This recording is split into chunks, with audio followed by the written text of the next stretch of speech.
Woo! Sweet doggies! What we had here was a gosh darn rodeo outlaw western, and by gum, it sure was, odd. Yeah, right up front, Appleloosa's Most Wanted is certainly not my favorite of the season. I'm just not quite sure yet how much not my favorite it is yet. The story concerns the identity of a notorious outlaw that supposedly keeps ruining rodeos. The CMC are just as curious and determined as ever to try and achieve their cutie marks, this time by participating in a rodeo, because a barrel or a lasso cutie mark would look good. That's a pretty superficial way to look at the entire process, girls. AJ is taking the place of Brayburn in the rodeo, who twisted his hoof, and I've always liked Brayburn, at least aesthetically. He's got a great design, he's got a great voice, but man is he a terrible, irreliable full-sitter. Remember that one time we had an interesting, competent male character that wasn't just there to instigate conflict? And Brayburn's incompetence leads to the CMC getting lost in a rainstorm at night, and when they find shelter, they find the pony that's supposedly causing all the outlaw trouble. A large pony named Troubleshoes, who isn't an outlaw, but just loves rodeos and is very clumsy, and believes it's because his cutie mark means that his special talent is being unlucky. Hey look! Acknowledging another traditional Brony cutie mark theory, this time about abstractness. And I'm going to forego the rest of the recap because, let's face it, we've all seen it, and just admit, I really needed to warp my mind around this episode before any of the kerfluffle around Troubleshoes' mark made any sort of sense to me. I mean, how does this in any way mean a rodeo clown? If he was always meant to be a clown, why did he get his cutie mark whilst doing something semi-competently? Because as far as it appears, he didn't actually seem to like being laughed at. And is being clumsy seriously his talent? Because fine, it can entertain people, but when it inconveniences his own life so much, this feels like the cutie pox. He can't turn it off. Is that how it's supposed to work? So is cutie mark talent divine intervention after all? But I think I finally figured it out. First of all, the conscious personal epiphany does seem to be a solid part of the equation. The catch is it apparently doesn't matter how incredibly vague that epiphany is. And I can only guess the more vague the aspiration, the more vague the cutie mark. Because in the end, his cutie mark only really seems to apply to the rodeo and not the rodeo clown. And in the end, he still needed to find a way to fit in. After all, AJ's talents cover a whole range of abilities as long as it's tangentially related to apple farming. Or probably more particularly, family. So I guess the cutie mark really does have more to do with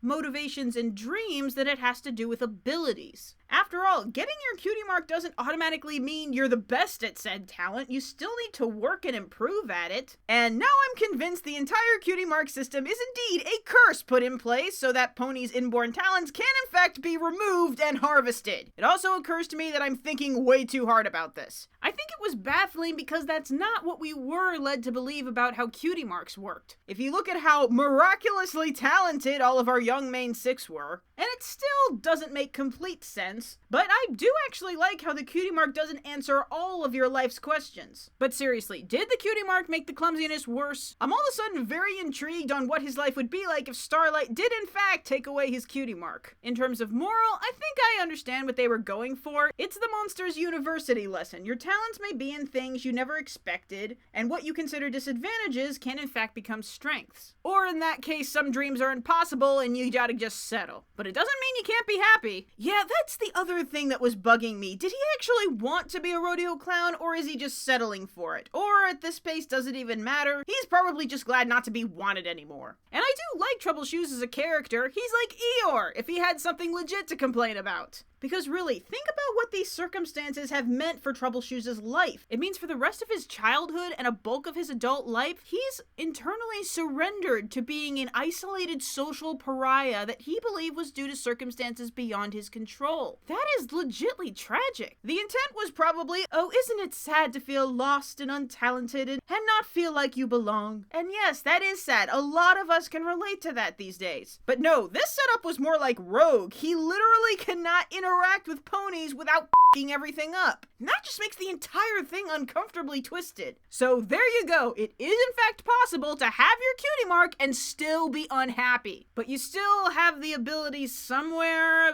okay, this has gotten way more complicated. So, I get it, but I still don't think I shouldn't have had to work that hard to not be confused. But okay, being a stickler for Cutie Mark continuity is my own burden. But aside from that, we also had some likability issues in this episode. Brayburn aside, considering the final outcome, the townsfolk and the sheriff do seem to be very quick to judge. But then again, it doesn't seem like Trouble Hooves ever tried to explain or refute. He merely resigned himself to being a pawn of fate. This really is a tragic episode. Oh, and then of course the CMC, for all of their granted good intentions and frankly impressive insight as to the true nature of his mark. Who knows, maybe their cutie marks will be in deciphering other people's cutie marks. And I know there's something to this Home Alone style of children's stories where the children seem the most clever because they realize things that the adults don't. They never properly said that they weren't kidnapped and let Trouble Hooves go to jail. The fact that they were led away from the sheriff means nothing. They could have told Brayburn and AJ at any point earlier. And at one point they deliberately didn't do it because they knew they would get in trouble. I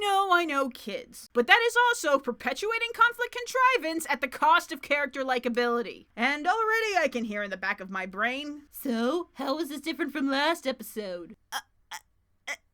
Because slippers, okay? The only character that seems to be in proper form is Applejack, who properly punishes the CMC for their flagrant irresponsibility. Frankly, it was the only part of the episode that made crystal clear sense. The only part that was a blatant oversight was, seriously? You're gonna put the Phillies back under Brayburn's watch when he already clearly failed twice?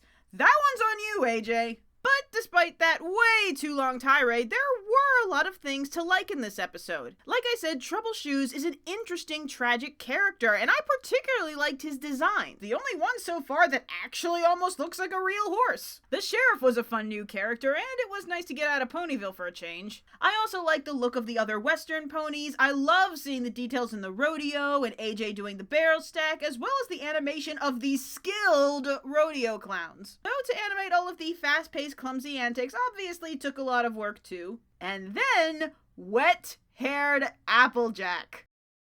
Sorry, what was I talking about? And hi, Sweetie Belle suddenly using magic! That's something mildly resembling development. Though this was seriously the easiest jailbreak ever. And besides that, there were quite a few points showing Sweetie Belle is not as gung-ho about taking unnecessary risks as the others. Shock! Is this individual growth I see? Possibly foreshadowing future friction in the group? I really need to stop expecting these things. So in the end, I do think this episode had more good aspects than bad, and is by no means a terrible episode, but the stuff that threw me off really threw me off, so it is my least favorite of the season so far. Oh well, it was bound to happen this season eventually. Next time! Is truly Reformed Discord as amusing as he used to be? The answer may be completely obvious. So, Animaniacs, tell me your thoughts on this episode. I'm genuinely curious. Comment, like, subscribe, etc., and you stay incredibly shiny, Animaniacs! Oh, there wasn't a song in this one. The stars at night are big and bright, deep in the heart of Appleloosa.